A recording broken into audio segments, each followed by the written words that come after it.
ముందుగా పాత్రికేయులకు నమస్కారం. నేను చామలో రాజగుట్ట, వైఎస్ఆర్సీపీ ఎస్సీఎల్ రాష్ట్ర ప్రధాన కార్యదర్శి. ఈరోజు ఈ పత్రికా సమావేశానికి ముఖ్య కారణం, గత వారం 10 రోజులుగా కళ్యాణదుర్గంలో నేను ప్రతి గ్రామాన్ని సందర్శిస్తున్నాను. ప్రతి గ్రామానికి వెళ్ళి పరిశీలిస్తున్నాను. వైఎస్ఆర్ కాంగ్రెస్ పార్టీ గత 5 సంవత్సరాలుగా శ్రీ వైఎస్ జగన్మోహన్ రెడ్డి గారు ఎలాంటి సంక్షేమ పథకాలు ప్రవేశపెట్టాడో, ప్రజల కోసం ఎలాంటి పథకాలని అమలుపరిచాడో అనేది మాకు ప్రత్యక్షంగా కనబడుతున్న పల్లెల్లో. గ్రామాలకు వెళ్ళినప్పుడు మహిళలైతేనేమి, వృద్ధులైతేనేమి, చదువుకున్న విద్యార్థులైతేనేమి ఎంతో సంతోషంగా వైఎస్ఆర్ కాంగ్రెస్ పార్టీని మళ్ళొకసారి మేము అధికారంలో తీసుకొచ్చుకుంటాం, ఇది మా పార్టీ, వైఎస్ఆర్ కాంగ్రెస్ పార్టీ మా పార్టీ, ఈ పార్టీని మళ్ళీ గెలిపించుకుంటాం, వైఎస్ జగన్మోహన్ రెడ్డి గారిని మళ్ళీ ముఖ్యమంత్రిని చేసుకుంటామని ప్రజలంతా కూడా చెప్తా ఉంటే నిజంగా చాలా వైఎస్ఆర్ కాంగ్రెస్ పార్టీలో పనిచేస్తున్నందుకు మాకెంతో గర్వంగా ఉంది. ఈరోజు ప్రతి పల్లెలోనూ, కళ్యాణదుర్గం నియోజకవర్గం ప్రతి పల్లెలోనూ వాడవాడల ఎస్సీ, ఎస్టీ, బీసీ, మైనార్టీని కాకుండా అగ్రవర్ణాల్లో పేదలైతేనేమి, రైతులైతేనేమి అందరూ కూడా మూకుమ్మడిగా ఒక ఎమ్మెల్యే అభ్యర్థి రంగయ్య సార్ గారు పర్యటనకి వందలాది వేలాది మంది తరలి వచ్చి పూల వర్షంతో కురిపిస్తూ, గజమాలలు వేస్తూ, స్వతహాగా ఇప్పుడున్నటువంటి తెలుగుదేశం పార్టీ అభ్యర్థి ఏ విధంగా అయితే డబ్బు పెట్టి కూలీలను తోలుతూ మాకు విపరీతమైన ఆదరణ ఉందని కూలీలతో చూపించుకుంటూ ఉంటే, తన యొక్క శక్తి సామర్థ్యాల్ని వైఎస్ఆర్ కాంగ్రెస్ పార్టీ అభ్యర్థి రంగయ్య గారు మా పార్టీ బలం, నిజమైన కార్యకర్తలు, ప్రభుత్వం నుంచి ప్రయోజనం పొందినటువంటి ప్రతి బెనిఫిషియరీ కూడా ఈరోజు స్వచ్ఛందంగా మా యొక్క కార్యక్రమాల్లో పాల్గొంటూ, వాళ్ళు డ్యాన్సులు ఆడుతూ, వాళ్ళ ఉత్సాహాన్ని ప్రదర్శిస్తూ, ఎప్పుడెప్పుడు మే 17వ తారీఖు వస్తుందా ఆ రోజు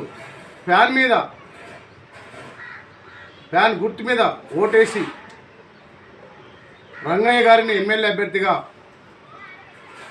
ఎంపీగా శంకర్ నారాయణ గారిని అభ్యర్థిగా అఖండ మెజార్టీతో గెలిపించుకొని వైఎస్ జగన్మోహన్ రెడ్డి గారిని ముఖ్యమంత్రి చేసుకోవాలని ప్రజలంతా తహతహలాడుతూ ఉన్నారు.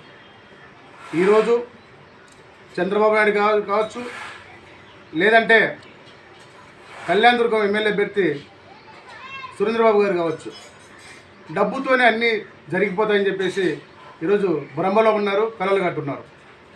ఆంధ్రప్రదేశ్ ప్రజలు, కళ్యాణదుర్గం ప్రజలు చాలా విఘ్నులు, తెలివైన వారు.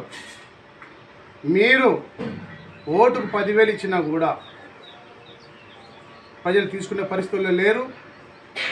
ఒకవేళ ఎవరన్నా తీసుకుంటే కూడా వారి ఓటు ఎవరికి వెళ్ళో కూడా వాళ్ళకి తెలుసు. ఫ్యాన్ గుర్తు ఓటేసిపోయినప్పుడు ఫ్యాన్ గుర్తు మాత్రమే కనబడుతుంది. మా నాయకుడు చెప్పినట్టు 175కి 175 గెలిపించడానికి ప్రజలంతా సిద్ధంగా ఉన్నారు. మా నాయకుడు చెప్పినట్టు సిద్ధంగా ఉన్నారు.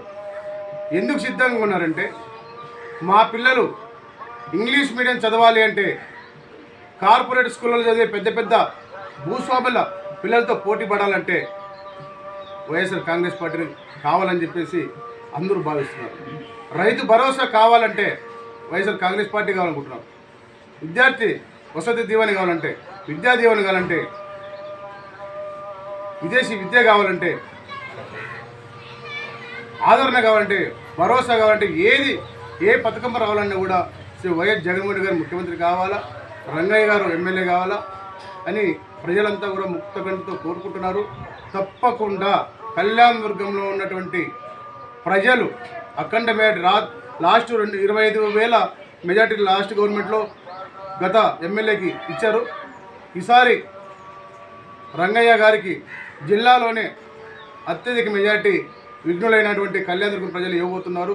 అదేవిధంగా ఎంపీ గారికి కూడా గతంలో ఇచ్చినటువంటి మెజార్టీ కంటే ఎక్కువ కూడా ఈసారి ఇవ్వబోతున్నారని చెప్పి సందర్భంగా తెలియజేసుకుంటూ, రేపు జరగబోయే ఎమ్మెల్యే అభ్యర్థి యొక్క ప్రచార కార్యక్రమంలో తాలూకాలో ఉన్నటువంటి వైఎస్ఆర్ కాంగ్రెస్ పార్టీ శ్రేణులన్నీ కూడా భాగస్వాములై విజయవంతం చేయవలసిందిగా కోరుకుంటూ, మరి ప్రతిపక్ష పార్టీలు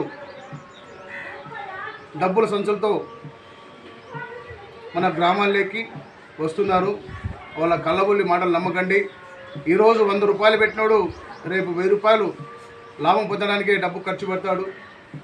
ప్రజల సంక్షేమాన్ని పట్టించుకోరు. మరి సురేంద్రబాబు గారిని గెలిపిస్తే ఆయన హైదరాబాద్లో ఉంటాడా, విజయవాడలో ఉంటాడా, చెన్నైలో ఉంటాడా, బెంగళూరులో ఉంటాడా, మరి శ్రీలంకలో ఉంటాడా, ఎక్కడ ఉంటాడని ఎత్తుక్కునే పరిస్థితి వస్తుంది. అదే రంగయ్య గారు అయితే ఆయన ఉన్నటువంటి ఆ రేకుల చెట్టు దగ్గరే మామూలుగా ప్రజలు ఏ విధంగా చైర్లో కూర్చుంటారో అట్లాంటి కామన్ చైర్లో కూర్చొని వచ్చిన వాళ్ళందరికీ ఏ యొక్క పైరవీ లేకుండా డైరెక్ట్గా ప్రజలే వచ్చి వాళ్ళ సమస్యలు పరిష్కరించే దానికోసం ఆయన ఎప్పుడు వెళ్ళ అందుబాటులో ఉంటాడు. గత 5 సంవత్సరాలు మనం చూసినాం. కాబట్టి ప్రజలంతా కూడా కళ్ళబొల్లి మాటలు చెప్పే వాళ్ళని నమ్మకుండా ఆ డబ్బు వాసనకు పోకుండా తప్పకుండా రంగయ్య గారిని గెలిపిస్తారని, జగన్మోహన్ రెడ్డిని మళ్ళొకసారి ముఖ్యమంత్రి చేస్తారని కోరుకుంటూ నమస్కారం.